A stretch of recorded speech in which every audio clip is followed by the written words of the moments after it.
Estamos fazendo aqui o teste final do bandeirão. E olha quem apareceu. Ele, o Deus do amor. Destaque do Globo Esporte na temporada 2009 do futebol brasileiro. Vai aqui pra nós, Ney. Ô Ney, quando você viu o tamanho dessa bandeira, você ficou surpreendido? Aí sim, né? Eu fui surpreendido agora. Então eu tô vendo como é que vai caber aqui.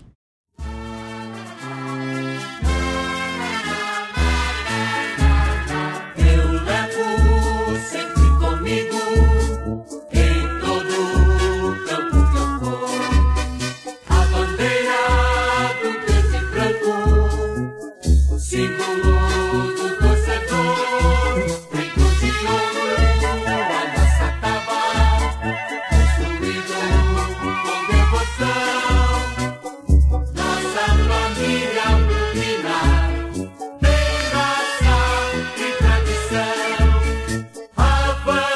Avante, meu bugre, com fibra e destemor.